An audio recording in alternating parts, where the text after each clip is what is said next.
축원합니다. 몇 주 동안 주일학교 교사 광고를 했죠. 교사로 다 지원해 주세요 했는데 좀 지지부진한 그런 느낌이에요. 또 지난주 그 전주에 선교회 임원을 선출하는 데 있어서도 이게 다들 조심스러워하는 것 같다, 그런 느낌이 듭니다. 또 힘들고 어려운 많은 내년의 일들을 딱 이렇게 결정해서 하기가 대단히 힘들어하시는 모습들을 이렇게 봅니다.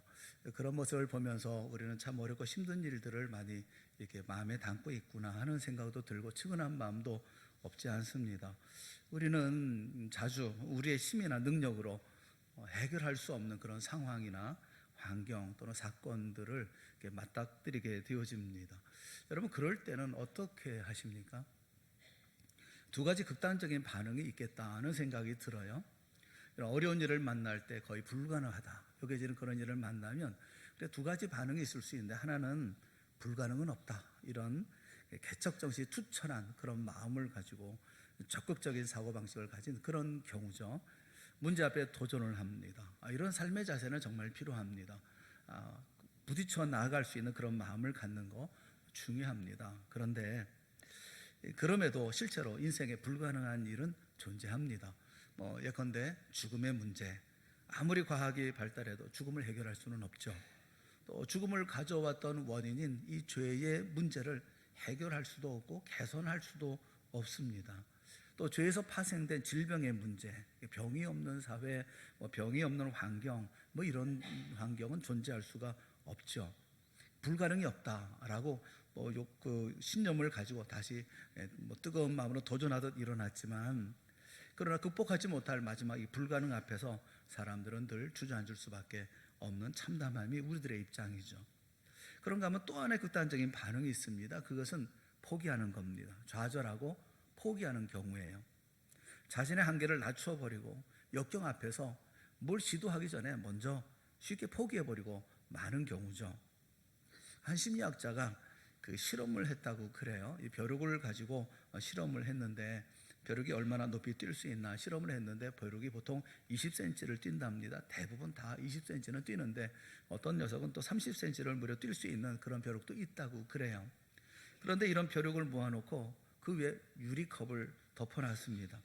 벼룩들이 계속 뛰기는 뛰는데 유리컵에 계속 부딪히는 것이죠. 그래서 유리컵에 제한을 받고 있기 때문에 계속 그 이상을 뛰지를 못하는 겁니다. 문제는 한 2시간 정도 지난 다음에 유리컵을 치웠는데, 치우니까 그 이상 더 뛸 수 있음에도 불구하고 이 벼룩들이 7cm 내지 8cm 그 유리컵의 한계 내에서 이게 내 한계다라고 생각하고 더 이상 뛰지를 못하더랍니다.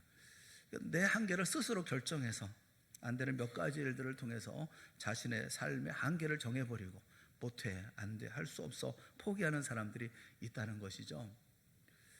중요한 거는 그러면 우리는 어떠냐 하는 겁니다. 그러면 불가능의 한계 앞에 서라 할지라도 크리스찬, 그리스도인의 삶은 어떠해야 되느냐 하는 거예요. 내 인생 가운데 부딪혀오는 불가능한 난제들과 사건 앞에 하나님의 자녀, 성도들은 그럼 어떻게 살아야 할 것인가 하는 것입니다. 이것이 오늘 우리가 읽은 하나님의 말씀, 우리에게 던져주는 질문이에요. 오늘 본문 말씀을 보시면 귀신에 사로잡힌 어린 아들을 아버지가 데리고 옵니다. 예수님의 제 아들을 찾아옵니다. 그리고 이 아이를 고쳐줄 것을 간청을 합니다. 이 아이는 귀신에 붙잡혀서 죽음에 이르는 고초를 겪고 있습니다. 한번 귀신이 이 아이에게 덮치면 아이가 거꾸로지고 거품을 흘리고 이를 갈고 파리해졌다, 그렇게 얘기를 해요. 그 아이의 이런 모습을 보면서 아무것도 할 수 없는 그 아버지의 입장은 얼마나 답답하겠습니까? 손 쓸 수 없는 그런 어려움이겠죠. 제자들에게 이 아이를 고쳐주세요 라고 데리고 왔습니다. 그런데 제자들이 이 아이를 고치기 위해서 열심히 노력하지만 아무런 소용이 없었다는 것입니다. 모두가 절망에 빠져 있을 때 그때 예수님이 오셨죠. 산 위에서 제자들과 함께 계시다가 이제 내려오신 것입니다. 예수님을 본 순간 이 아버지에게는 마지막 소망이 생겼어요. 그래서 아버지 앞에 엎드려서 도와달라고 부탁을 합니다. 이 병은 지금도 치유하기 힘든 그런 병입니다. 그러니 당시에는 거의 불가능한 병이 아니었겠습니까? 이 병을 예수님이 치유하십니다. 이 치유하시는 과정에 우리는 불가능을 넘어서는, 그리고 우리 인생의 불가능의 한계를 돌파해 나갈 수 있는 비밀을 배울 수가 있다는 것입니다. 내 인생의 온갖 어려움, 이 불가능, 또 우리의 한계, 이 모든 것을 넘어서기 위해서, 돌파할 수 있기 위해서 우리가 가져야 할 말씀을 통해서 얻는 그 비밀, 그 세 가지가 있습니다. 이 세 가지를 우리가 함께 말씀을 좀 나누면 좋겠어요. 여러분의 모든 삶 가운데 어렵고 힘들고 답답한 많은 일들이 있고 우리의 마음을 짓누르고 있는 그런 괴로움도 있지만, 그러나 오늘 말씀을 보면서 우리가 그 말씀을 배우고 또 말씀을 다시 교훈 삼아서 우리 다시 일어나는 우리 모두가 다 되어질 수 있기를 주님의 이름으로 축원합니다. 첫 번째가 뭐냐면, 우리가 가지고 있는 모든 문제, 우리가 불가능하다고 생각하는 모든 문제를 예수님 앞에 가지고 나오라는 것입니다. 19절에 있는 말씀 한번 읽어봅시다. 19절 우리 다 같이 읽어보겠습니다. 시작. 대답하여 이르시되 믿음이 없는 세대여, 내가 얼마나 너희와 함께 있으며 얼마나 너희를 참으리요, 그를 내게로 데려오라 하시매. 19절의 마지막 부분에 보시면 예수님께서 이렇게 말씀하시죠. 그를 내게로 데려오라. 페르테 아우톤 프로스메. 이 페로라고 하는 데려간다는 이 말은 명령형입니다. 그러니까 예수님께서 그를 내게로 데려와라 라고 명령하고 계시죠. 여기 강조된 단어가 뭐냐면 프로스메, 나에게라는 거예요. 내게로 데려오라 라고 말씀하고 계셔요. 이 아버지는 이 난치의 질병을 앓고 있는 아이를 데리고 누구를 찾아왔습니까? 예수님의 제자들을 찾아왔습니다. 아마도 예수님을 찾아왔는데 예수님이 안 계시니까 아마 제자들에게 왔던 것 같아요. 그런데 예수님 어디 계셨느냐? 변화산상에 계셨죠. 그러니까 예수님의 제자들에게 부탁을 했던 것입니다. 문제는 이 제자들이 고치지를 못했다는 거예요. 우리가 전도할 때도 그렇게 하죠. 어려움 속에 빠져 있는 분들, 또 고통당하고 있는 분들에게 이렇게 전도하면서 우리 교회 한번 나와보세요. 교회에 나오면 다 해결할 수가 있습니다. 이렇게 전도하는 것을 저는 잘못이 아니라고 생각해요. 그렇게 문제에 대한 해결의 희망을 안고 이제 초청받은 대로, 전도받은 대로 사람들이 교회에 나옵니다. 문제는 그들이 교회에 나왔다는 사실만으로 문제가 해결되지 않는다는 데 있어요. 교회에 나와서 그 해야 할 일이 뭡니까? 진정 그들이 우리 주님 예수 그리스도를 만나야, 그리고 주님을 경험해야 그들의 문제가 해결될 수가 있죠. 제가 말씀드리려고 하는 것은 교회에 나왔다는 사실만으로는 이게 해결되지 않는다는 것입니다. 예배를 왜 드립니까? 성경 공부의 목적이 어디에 있습니까? 하나님을 경험하게 하는 것이죠. 우리가 말씀 공부하는 중요한 목적은 단순하게 어떤 지식 취득에 있지 않습니다. 가장 중요한 것은 하나님을 경험하는 것입니다. 주님을 만나는 것입니다. 사랑하는 여러분, 이 교회의 주인이 누굽니까? 이 교회의 주인은 예수님이십니다. 교회의 본질은 건물이 아니에요. 이 건물에 어떤 힘이 있는 게 아닙니다. 이 건물에 들어왔다고 해서 특별한 일이 생기는 게 아니에요. 하나님의 백성이 참으로 살아계신 하나님을 바라보고 예배드리는 그곳에, 두세 사람이 예수님의 이름으로 모인 그곳에, 그리고 주의 이름을 높이는 그곳에 주님이 거기 계시죠. 거기서 하나님을 경험합니다. 예수 그리스도를 만납니다. 성령의 놀라운 역사를 경험합니다. 그럴 때 해결이 되어지는 거죠. 건물만 보고 가면, 뭐 안에 들어왔다 나갔다고 하면 그래서 무슨 특별한 일이 생기는 게 아니라는 거예요. 정말 중요한 것은 하나님을 만나는 거, 하나님을 경험하는 거, 예수 그리스도를 만나는 거, 이게 가장 중요하다라는 거예요. 물론 교회에 나오는 것은 중요합니다. 믿지 않는 사람이 교회에 나왔다고 하는 거, 이건 얼마나 대단한 일입니까? 교회 문턱을 넘기가 얼마나 힘듭니까? 그런데 이 문턱을 넘어 나왔어요. 참 중요하고 참 잘한 일입니다. 그런데 그것으로 끝나질 않아요. 하나님을 만나야 합니다. 우리 주님을 만나야 합니다. 이게 정말 중요한 거예요. 여러분, 우리가 예배합니다. 누구를 만납니까? 하나님을 만나야죠. 우리가 문제가 있습니다. 문제를 어떻게 해야 합니까? 예수님께 가지고 와야죠. 교회 다닌다는 것만으로도 해결되는 게 아니에요. 혹 사람을 의지할 수도 있어요. 어떤 분들 힘들고 어려우면 저를 찾아와서 목사님 기도해 주세요, 그렇게 말씀을 하셔요. 그러면 함께 기도합니다. 그건 옳은 일입니다. 잘하는 일입니다. 그래야 됩니다. 야고보서 5장 14절 말씀에 보면 너희 중에 병든 자가 있느냐? 그런 교회 장로들을 청할 것이요 그들은 주의 이름으로 기름을 바르며 그를 위하여 기도할지니라 말씀하셨기 때문에 목사는 위해서 기도해야 합니다. 어른들은, 교회 어른들은 위해서 기도해 줘야 됩니다. 그런데 목사가 병 고치는 거 아니에요. 함께 기도하고 함께 아파하고 함께 간절하게 간구하지만 우리를 치유하시는 궁극적인 치유자는 우리 주님이십니다. 우리의 질병과 고통을 치유하시는 분은 본질적으로 우리 주님이신 거예요. 사람이 아니에요. 영적인 지도자는 다만 끊임없이 성도들이 주님을 바라볼 수 있도록, 주님을 의지할 수 있도록 메시지로 혹은 교육으로 훈련으로 강조하는 것이죠. 그러므로 사랑하는 성도 여러분, 불가능한 일을 만나셨습니까? 높은 벽을 만났습니까? 그 끝모를 벼랑 끝에 서 계십니까? 절망과 좌절의 자리 가운데 서 있습니까? 그럴 때 그 모든 문제를 주님 앞에 가지고 나오십시오. 그리고 하나님을 바라보십시오. 주님을 바라보실 수 있기를 바랍니다. 예수님은 하나님이십니다. 그런 길입니다. 그런 진리입니다. 그분은 생명이시고 그분은 홀로 선한 목자가 되십니다. 그러니까 그분을 바라보셔야죠. 그리고 여러분의 모든 문제, 불가능하고 해결할 수 없고 감당할 수 없는 문제를 주님 앞에 가지고 나오셔서 주님을 바라보는 그런 모습이 있어야 되는 것이 아니겠어요? 내가 홀로 판단하고 생각해서 할 수가 있고 할 수가 없고 되니 안 되니 결정하면 안 되는 거 아니겠습니까? 그 문제를 주님 앞에 가지고 나와야죠. 내가 목사의 도움을 받는 어떤 순간이라 할지라도 하나님이 이 종을 통해서 하나님이 역사하여 주시옵소서 기대해야 될 것이 아니겠습니까? 그 종이 어떤 능력을 가지고 있는 것은 아니잖아요. 예수님 앞에 문제를 가지고 나와야 합니다. 그때야만 우리는 문제를 넘어서서 불가능을 넘어서서 하나님이 함께 행하시는 놀라운 역사를 경험하게 되어지는 것입니다. 첫째, 우리가 어렵고 힘든 그리고 불가능한 모든 문제들이 있을 때 그 문제들을 먼저 예수님 앞에 가지고 나아가라는 거예요. 이 아버지는 예수님 앞에 그 문제를 가지고 나옵니다. 이것을 배우라는 거예요. 혼자 고민하고 혼자 힘들어하고 혼자 밤을 새우고 그러지 말고 그 모든 문제를 주님 앞에 가지고 오라는 거예요.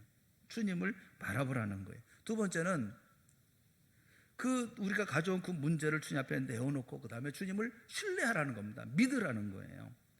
예수님 앞에 문제를 가지고 나오고 그 다음에 예수님을 믿어야죠.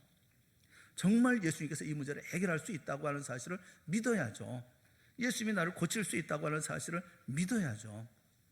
제 아들이 귀신을 쫓아내고 병 고치는 일을 실패한 후에 질문합니다. 28절이에요. 28절 말씀 제 아들이 물어봅니다. 다 같이 보겠습니다. 시작. 집에 들어가심에 제 아들이 조용히 묻자오되 우리는 어찌하여 능히 그 귀신을 쫓아내지 못하였나이까. 물어봅니다. 왜 그렇죠? 왜 이 문제를 해결하지 못했죠? 제 아들이 조용히 묻습니다. 조용히 물었어요. 크게 묻기에 좀 창피했는지 실패한 후니까 예수님께 조용히 물었어요. 어째서 귀신을 쫓아내지 못했습니까? 우리는 어찌해서 실패했습니까? 물어요. 예수님께서 말씀하신 게 있어요. 실패의 원인에 대해서 말씀해 주셨습니다. 이 아이가 고쳐지지 않은 이유, 기적이 일어나지 않은 이유, 이게 그 제자들의 시도가 실패한 이유에 대해서 말씀하고 있어요. 19절에 말씀합니다. 19절 말씀해 보면 대답하여 이르시되 믿음이 없는 세대요 라고 말씀을 하고 계셔요. 해결하지 못한 분명한 원인이 뭐냐면 믿음이 없는 세대이기 때문에 그래요. 지금 예수님은 이 아이의 병을 고쳐지지 않는 이유에 대해서 믿음이 없었기 때문이라고, 예수님에 대한 신뢰가 없었기 때문이라고 말씀을 합니다. 믿음이 없는 세대. 지금 아이가 아파하고 있는 현장에 아무도 고침받지 못하고 있었던 그 현장을 둘러싸고 있는 수많은 무리들, 그 막연한 구경꾼들, 그 무리 전부를 향해서 지금 예수께서 말씀합니다. 믿음이 없는 세대요. 여러분, 오늘 이 세상, 이 세대가 하나님의 기적을 경험하지 못하고 하나님의 영광을 경험하지 못하고 맛보지 못하는 이유가 어디 있습니까? 믿음이 없는 세대이기 때문에 그렇습니다. 마태복음 17장에 보면 같은 말씀을 뭐라고 표현하고 있느냐면 믿음이 없고 패역한 세대요 라고 말씀하고 있어요. 믿음이 없고 패역한 세대이기 때문이다. 여기 패역이라는 말이 어떤 말이냐면 스프레포라고 하는 이 말이 무슨 말이냐면 이 패역이라는 말이 어떤 말이냐면 굽어졌다는 거예요. 구부러졌다, 타락됐다, 삐딱하다는 거예요. 삐딱하다. 그러니까 우리 하나님을 온전하게, 예수 그리스도를 온전하게 믿고 섬기는 것이 아니라, 믿고 의지하는 것이 아니라 구부러진 거예요. 삐딱하게 보는 거예요. 뭘 봐도 바르게 못 보는 겁니다. 제대로 보지를 못하는 거예요. 구부러지게 보는 거예요. 여러분, 하나님을 신뢰하는 곳에서 하나님의 영광을 나타내시고, 하나님을 신뢰하고 믿고 의지하는 곳에 하나님의 임재를 계시하시고 하나님의 손길을 나타내 보여주시는 것입니다. 세상에 하나님의 영광 나타나지 않는 이유가 뭡니까? 믿음이 없고 패역한 세대이기 때문에. 문제는 하나님의 자녀들인 우리들은 어떠냐는 거예요. 예수님의 제자들에게 예수님께서는 믿음이 없다 그렇게 말씀하지 않으셨어요. 그 마태복음 17장에 보면 본문과 같은 내용을 말씀하고 계시면서 제자들에게 말씀하시면서 뭐라고 말씀하고 계시느냐 하면 마태복음 17장 20절에 보면 너희 믿음이 작은 까닭이니라 라고 말씀하세요. 많은 사람들을 보고서는 믿음이 없고 패역한 세대라고 말씀하시고 아주 잘라버리십니다. 그런데 이 제자들에 대해서는 너희 믿음이 작은 까닭이다 라고 말씀하셔요. 여러분, 제자들이 예수님을 따라 나섰을 때, 예수님의 제자가 되기로 결심했을 때 믿음이 없었겠습니까? 믿음이 있었을 거예요. 어느 정도의 믿음이었을까요? 주님께서 너희 믿음이 작은 까닭이라 말씀하시면서 그 이후에 하신 말씀이 있어요. 마태복음 17장 20절에 있는 말씀, 중하반절에 있는 말씀 같이 보겠습니다. 다 같이 시작. 만일 너에게 믿음이 겨자씨 한 알만큼만 있어도 이 산을 명하여 여기서 저기로 옮겨지라 하면 옮겨질 것이요 또 너희가 못할 것이 없으리라. 그 말씀 뒤어서 말씀하셨거든요. 그러니까 제자들에게는 어느 정도 믿음이 있다는 겁니까? 겨자씨만큼도 없었다는 거예요. 겨자씨만큼의 믿음도 없지만 그럼 어쨌든 작지만 믿음이 있는 거예요. 믿음이 아주 없는 사람들은 아니라는 겁니다. 우리 역시 믿음을 가지고 있어요. 차이는 좀 있겠지만 믿음이 있기 때문에 예배하고, 믿음이 있기 때문에 찬양하고, 믿음이 있기 때문에 기도하고, 믿음이 있기 때문에 주님 앞에 나와서 봉사도 하고 섬기는 것이 아니겠습니까? 그런데 믿음이 적은 자요, 우리가 실패하는 이유, 기적이 일어나지 않는 이유, 그것은 왜 그렇습니까? 믿음이 아주 없는 것은 아니에요. 믿음은 있기는 있어요. 그런데 믿음이 적다는 말이에요. 그들은 그 이 현장에서 주님을 향한 그들의 믿음을 충분히 나타내지 못했어요. 왜 그랬을까요? 여러분, 우리가 믿는다고 말할 때 중요한 것은 그 믿음이라는 단어가 자체가 중요한 게 아니에요. 우리는 그 믿음이라는, 믿는 마음을 어떻게 표현하기 위해서 믿음이라는 단어를 강조합니다. 믿습니다, 뭐 이렇게 믿음이라는 단어를 강조하는데, 여러분, 믿는다고 말할 때 중요한 것은 믿음이라는 단어가 아니라 믿음의 대상이 중요한 거예요. 예수님을 바라봄 속에 온 마음을 집중해서 예수님을 믿습니다 하고 믿는 믿음을 가져야 되는, 이것이 중요한 것이잖아요. 여러분은 예수님을 정말로 믿습니까? 이 모든 문제를 해결해 주실 것이라는 믿음을 갖습니까? 믿음은 대상이 중요하잖아요. 크리스천 사이언스라는 이단이 있습니다. 우리나라는 별로 대단한 활동은 안 하지만 외국에서는 맹렬하게 활동하고 있는 그런 단체인데, 이 크리스천 사이언스라고 해가지고 기독교처럼 보여지는데 기독교가 아니에요. 이 사이비 단체 이단입니다. 이 사람들도 믿음을 강조해요. 믿어야 된다고 얘기를 합니다. 근데 이 믿음은 철저하게 자기 자신에 대한 믿음이에요. 자기 자신을 믿으라고 외칩니다. 우리가 자신을 믿으면 안 되는 일 없다. 내 자신을 믿어라. 너 자신을 믿어라. 할 수 있다. 할 수 없다가 아니라 할 수 있다. 우리는 할 수 있다. 이렇게 얘기하는 거예요. 얼마나 많은 이런 운동들이 우리 주변에 있는지 모릅니다. 근데 성경은 그런 자기 믿음을 강조하는 게 아닙니다. 확신을 강조하는 게 아니에요. 성경이 우리가 가르쳐주신 믿음은 믿음의 대상이 하나님이라는 사실을 가르쳐주고 있어요. 예수 그리스도를 우리 믿음의 대상으로 삼으라고 우리에게 교훈하고 있고 말씀하고 계셔요. 이것은 굉장히 중요한 거예요. 여러분들이 불가능하고 힘들고 어려운 문제들이 있잖아요. 주님 앞에 가지고 나와요. 그러면 그 다음에 주님을 믿어야죠. 이 문제를 해결해 줄 수 있는 분이라는 사실을 믿어야죠. 제자들이 과거에는 성공했어요. 예수님이 70명의 제자들을 보내실 때 권세를 주어서 내보냈습니다. 병을 고칠 수 있는 능력, 귀신을 제어할 수 있는 능력과 권세를 주어서 그들을 내보냈습니다. 돌아와서 보고할 때 어떤 보고를 합니까? 선생님 가서 보니까 너무 굉장하던데요. 우리가 기도하니까 병자가 낫고요. 그리고 귀신들이 항복하더이다. 이렇게 보고를 했습니다. 과거에 성공했어요. 이번에도 성공할 줄 알았습니다. 제 생각에는 한 아버지가 아들을 데리고 왔을 때 제자들은 아마 속으로 쾌재를 부르지 않았을까, 그런 생각이 들어요. 제 생각에 성경에는 그런 말씀이 없지만 그 제자들이, 여기 몇 명의 제자들이 있습니까? 9명의 제자들이 있죠. 3명은 없습니다.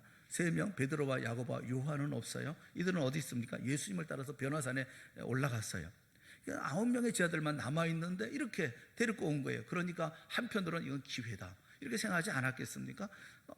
이런 베드로와 야고보와 요한과 같이 있었으면 이런 어려운 문제가 생기면, 이런 문제가 생기면 누가 먼저 나서겠어요? 베드로가 나서든지 뭐 야고보가 나서든지 뭐 요한이 나서든지 할 텐데 이 세 사람이 없으니까, 자 그럼 우리도 한번 보여주자. 뭐 베드로 너만 뭐 병 고칠 수 있냐? 우리도 할 수 있어. 뭐 이렇게 딱 폼을 잡고, 그래 한번 염려 말라고, 데리고 오라고, 우리가 고쳐주겠다고. 그리고 난 다음에 서로 힘을 합쳐가지고 나사렛 예수의 이름으로 귀신아 물러가라, 뭐 귀신아 나가라, 뭐 여러 가지 방법을 썼겠죠. 여러분 그 가운데 뭐가 있습니까? 자기 과시가 있겠죠. 우리도 뭔가 할 수 있어. 그래서 실패한 것은 아닐까? 그냥 제 생각이, 설교 시간에 이거 해도 되나 모르겠는데 제 생각에 그냥 그러지 않았을까? 이 사람들 과시하는 마음이 있지는 않았을까? 전에도 했으니까 이번에 뭐 그까짓 거 이렇게 했는지도 모르죠. 사랑하는 여러분, 문제는 주님 앞에 가져오고, 그리고 주님이 고쳐주실 것이라는 사실을 믿는 것이 중요한 거예요. 여러분 모두가 다 오직 예수 그리스도를 나의 힘으로 삼고 예수 그리스도를 믿고 문제를 해결하는 여러분 모두가 되어질 수 있기를 주님의 이름으로 축원합니다. 주님 앞으로 가져오세요. 주님 앞으로 제발 가져오라고요. 혼자서 끙끙 앓고 자기 혼자서 판단하고 결정하고, 그래서 되니 안 되니 할 수 있니 없니 하지 말고 주님 앞에 가지고 오라고요. 그 다음에 주님을 믿으라고요. 나를 믿지 말고, 내 능력을 믿지 말고, 내 힘을 믿지 말고, 내가 할 수 있느냐 없느냐 내 자신을 믿지 말고 주님만 신뢰하라고요. 주님만이 우리를 돕는 분이라는 사실을 믿고 확신하시라고요. 이게 두 번째고요. 마지막 정말 중요한 세 번째는 기도로 문제 해결하는 것을 배우라고요. 기도로 문제 해결하는 것을 배우라는 것입니다. 문제는 예수님 앞으로 가지고 나와야 합니다. 그 다음에 할 일이 뭐죠? 예수 그리스도를 신뢰하고 믿어야 합니다. 그런데 그 믿는 방편이 뭡니까? 그 믿는 증거가 뭡니까? 기도입니다. 우리가 기도할 때 첫 마디가 뭐예요? 하나님 아버지, 사랑과 긍휼이 풍성하신 하나님 아버지. 우리가 기도할 때 눈을 감고 기도하죠. 눈을 감고 주님께 집중합니다. 세상 다 눈 감고 주님께만 집중을 합니다. 비록 몸은 이 땅에 있지만 영혼은 하나님 앞으로 가는 거예요. 여러분, 하나님을 끌어내려서 이 땅에 이곳에 우리가 있는 이곳에 있게 하는 것이 아니라 우리가 하나님의 보좌 앞으로 끌어올려 가는 거예요. 눈을 감고 주님만 바라보는 겁니다. 주님만 의지하는 것입니다. 그 주님께 맡기는 거예요. 그게 기도입니다. 왜 기도하지 않습니까? 교만하기 때문에 기도하지 않죠. 내가 다 할 수 있다고 생각하니까 기도할 이유가 없는 것이죠. 제자들이 왜 귀신을 쫓아낼 수가 없었습니까? 이 질문에 대해서 주님께서 대답하신 것이 29절 말씀이에요. 29절에 뭐라고 말씀하고 계십니까? 우리 다 같이 보겠습니다. 시작. 이르시되 다른 것으로는 이런 종류가 나갈 수 없느니라 하시니라. 무엇 외에? 기도 외에. 기도 외에. 하나님을 의지하고 하나님을 바라보고 하나님 앞에 외치는 것 외에는 이런 종류가 나갈 수가 없다고요.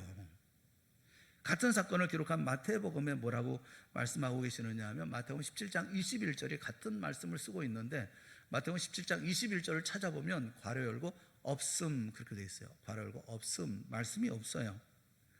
그 아래 난해주에 보면, 그 아래 주석에 보면 어떤 사본에 기도와 금식이 아니면 이런 유가 나가지 아니하느니라가 있음 이렇게 돼 있어요. 성경은 다 사본입니다. 성경은 원본이 없어요. 성경에 원본은 없습니다. 다 사본입니다. 그런데 어떤 사본에는 그 가운데 가장 정확한 사본이라고 생각되는 이것을 우리가 번역한 거예요. 그런데 어떤 사본에는 기도와 금식이 아니면이라고 기록되어 있다는 것입니다. 기도만 강조하신 것이 아니라 금식까지 강조하신 것으로 되어 있어요. 금식이 뭡니까? 금식은 기도의 가장 강렬한 형태가 금식입니다. 사람이 하루를 살면서 절대로 빼놓을 수 없는 거, 그게 뭡니까? 먹는 거죠. 빼놔서는 안 되는 거 먹는 거예요. 그런데 그 식사마저 단절하고 하나님께 매달린다. 이 기도의 가장 강렬하고 간절한 형태가 바로 금식 기도인 거예요. 이렇게 간절하게 하나님 앞에 간구하는 거, 그런 간구가 우리 가운데 있어야 함을 말씀하고 있는 거예요. 빌립보서 4장 6절과 7절에 있는 말씀, 우리가 잘 알고 있는 말씀인데 우리 다 같이 보겠습니다. 시작. 아무것도 염려하지 말고 다만 모든 일에 기도와 간구로 너희 구할 것을 감사함으로 하나님께 아뢰라. 그리하면 모든 지각에 뛰어난 하나님의 평강이 그리스도 예수 안에서 너희 마음과 생각을 지키시리라. 할렐루야. 여러분 생각하세요. 여기 보면 아무것도 염려하지 말고, 다만 모든 일에 기도와 간구로. 영어로 얘기하면 영어는 아무것도 anything, 아무것도 염려하지 말고 모든 일에 everything, 모든 일에 기도와 간구로. anything, everything 이렇게 비교하고 있어요. 여러분, 염려라고 하는 것은 비생산적인 거예요. 그 염려는 하면 할수록 더 깊은 수렁에 점점 빠져들어가게 만드는 겁니다. 어떤 분은 그런 얘기했어요. 염려라는 것은 타락한 상상이다. 우리가 타락한 상상이라는 거예요. 그렇게 정의를 했어요. 그건 틀린 말은 아니라고 생각을 합니다. 염려는요, 그런 거예요. 사랑하는 여러분, 염려하는 것, 염려를 기도로 바꿔야죠. 염려할 모든 것, 아무것도 염려하지 말라고 말씀하셨잖아요. 아무것도, nothing, 아무것도 염려하지 말고 모든 것, 모든 일에 기도와 간구로 너희 구할 것을 감사함으로 하나님께 아뢰라. 우리 염려할 일이 생겼습니까? 그러면 우리가 이렇게 생각해야죠. 하나님께서 나에게 기도의 제목을 주셨구나. 염려할 모든 것들을 기도할 모든 것으로 바꿔야죠. 여러분, 예수님께서 기도를 가르쳐 주셨죠. 예수님의 제자들이 세례 요한이 그 제자들에게 기도를 가르쳐 줬다는데, 예수님 우리에게도 기도를 가르쳐 주세요. 그래서 기도를 가르쳐 주셨습니다. 그게 주기도문이죠. 근데 그렇게만 가르쳐 주신 것이 아니라 예수님은 삶을 통해서도 가르쳐 주셨어요. 예수님은 때와 장소를 가리지 않고 기도하셨습니다. 성전에서 기도하셨고, 산에서 기도하셨고, 새벽에 기도하셨고, 결정적인 순간에도 기도하셨고, 세례 받을 때도 기도하셨고, 사도들을 세울 때도 기도하셨습니다. 변화산에도 기도하셨고, 겟세마네 동산에도 기도하셨습니다. 심지어 십자가 위에서도 기도하셨어요. 아버지여, 나의 몸을 아버지 손에, 나의 영혼을 아버지 손에 부탁하나이다 라고 기도하셨어요. 삶이 기도였어요. 모든 거, 예수님 모든 일을 다 기도하셨어요. 무엇을 기도해야 될까요? 그러면 어느 여의사가 첫 아이를 출산했습니다. 근데 아이가 미숙아예요. 태어나서 무게를 보니까 2.9kg밖에 되지를 않습니다. 그런데 혈색이 돌아오지는 않는 것입니다. 아이에게 수유를 했어요. 가슴과 배가 불룩하게 나오면서, 그래서 옆구리를 뚫고 호수로 불순물을 이제 뽑아냈습니다. 장기는 점점 썩어져 가고 썩어 들어갔습니다. 산모가 의사니까, 의사인 자기가 봐도 의학적으로 도저히 살 것 같지가 않았어요. 그래서 가족들에게 좀 부탁을 했습니다. 우리 시간만 끌면 끌수록 아이만 더 고통스러울 테니까 하나님께 빨리 데려가 달라라고 기도해 달라, 이렇게 부탁을 했어요. 친정엄마가 딸의 이야기를 듣고 그리고 난 다음에 기도했습니다. 하나님, 어쩌다가 이렇게 불행하게 태어났습니까? 데려가시려면 아이가 너무 고통스러운데 빨리 데려가 주시옵소서라고 기도를 했어요. 근데 갑자기 기도하다가 마음속에 내가 지금 무슨 기도를 하고 있는 거냐, 살려달라고 기도를 못할 망정 죽여달라고 기도하고 있나, 이런 생각이 들더라는 겁니다. 그래서 기도를 바꾸어서, 하나님, 이 아이를 살려주옵소서, 불가능을 가능하게 하여 주시옵소서, 절망과 죽음 가운데 있는 이 아이를 살려주옵소서 하고 기도를 바꿨다고 그래요. 그러고 난 후에 살 가망이 없어 보이던 아이가 점점 자라서 100일 잔치를 하고 돌잔치를 하게 되었습니다. 2살, 3살, 7살 초등학교에 들어가도록 멀쩡했어요. 할머니는 손자를 볼 때마다 죽여달라라고 기도했던 것이 생각이 나서 마음이 그렇게 고통스러웠답니다. 하지만 하나님께서 그때 자기의 기도를 들어주지 않고 살려주신 것이 너무너무 감사했다고 그래요. 여러분, 기도하려고 하면 살려달라고 기도해야지 죽여달라고 기도해야 되겠습니까? 천지를 창조하시는 하나님, 인간의 생사화복을 주장하시는 하나님, 그 하나님을 향해서, 우리의 모든 것을 해결할 수 있는 하나님을 향해서 믿음으로 기도해야죠. 할 수 있게 하여 주시옵소서, 감당할 수 있게 하여 주시옵소서, 그렇게 기도해야죠. 하나님이 그런 능력도 없으신 분인가요? 어떤 절망과 어둠 속에 있다 할지라도 낙심하거나 포기해서는 안 되지 않습니까? 가족 구원을 위해서, 아이들의 장래를 위해서, 직장과 사업장을 위해서, 나라와 민족의 운명을 위해서 기도할 때도 어떻게 기도해야 되겠어요? 믿음을 가지고 기도해야 되죠. 나는 못하지만, 우리가 할 수가 없지만, 그러나 하나님이 하실 것을 내가 믿습니다, 그렇게 기도해야 되잖아요. 가난한 사람이 기도하면서 부자가 될 줄로 믿습니다, 기도하고 기도할 것이고, 실패한 사람이 성공하게 될 줄로 믿고 기도해야 되지 않겠어요? 우리가 믿음을 가지고 기도하면 하나님께서 그 기도를 통해서 역사해 주지 않겠습니까? 우리가 언제 시간이 많아서, 우리가 언제 능력이 많아서, 언제 우리가 일할 환경이 되어서 섬기고 봉사했나요? 언제는? 사도행전을 강의한 책을 보니까 거기에 그런 글들이 있더라고요. 그런 글을 보면서 마음에 충격이 있었어요. 초대 교회들은 회의보다 기도를 더 많이 했다. 그런 글이 있어요. 만약 1시간 회의를 한다면 초대교회는 틀림없이 2시간 이상 기도를 했을 것이다. 그런 얘기가 있어요. 여러분, 오늘날 교회는 어떻습니까? 대부분의 교회들이 어떻게 합니까? 2시간 회의를 하면 1시간은커녕 단 10분도 기도하지 않고 있잖아요. 주님께서 우리에게 기도를 가르쳐 주셨잖아요. 뜻이 하늘에서 이룬 것 같이 이루어진 것 같이 땅에서도 이루어지이다. 그렇게 기도하라고 가르쳐 주지 않았습니까? 하나님의 뜻을 우리가 바라보고 하나님의 뜻이 이루어진 것처럼 이 땅에도 이루어지기를 기도해야 되는 거 아니겠어요? 그리고 그 일을 감당할 수 있도록 우리에게 힘을 허락하여 주시옵소서 기도해야 되는 것 아니겠습니까? 저는 우리 모두가 다 왜 이렇게 주저하고 있고 왜 머뭇거리는지 모르겠다, 그런 마음이 들어요.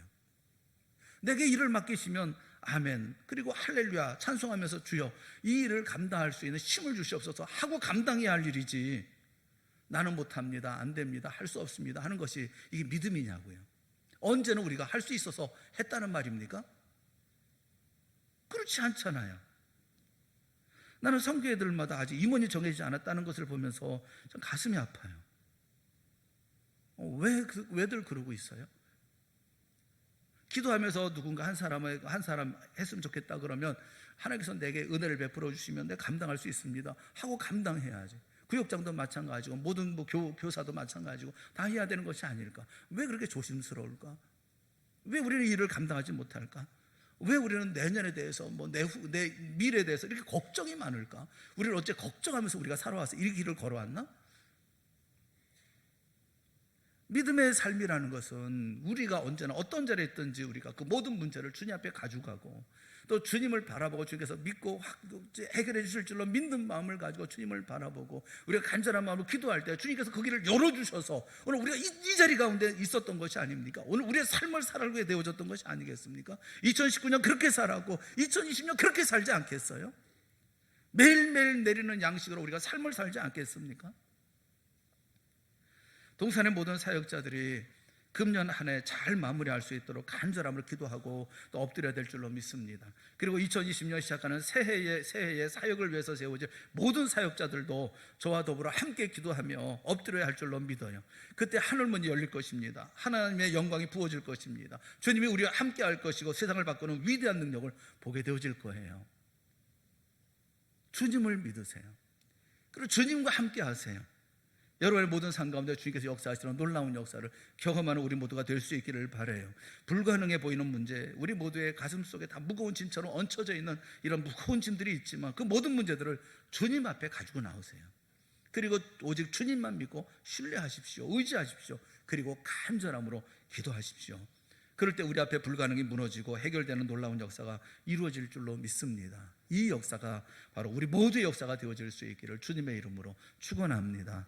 기도하겠습니다.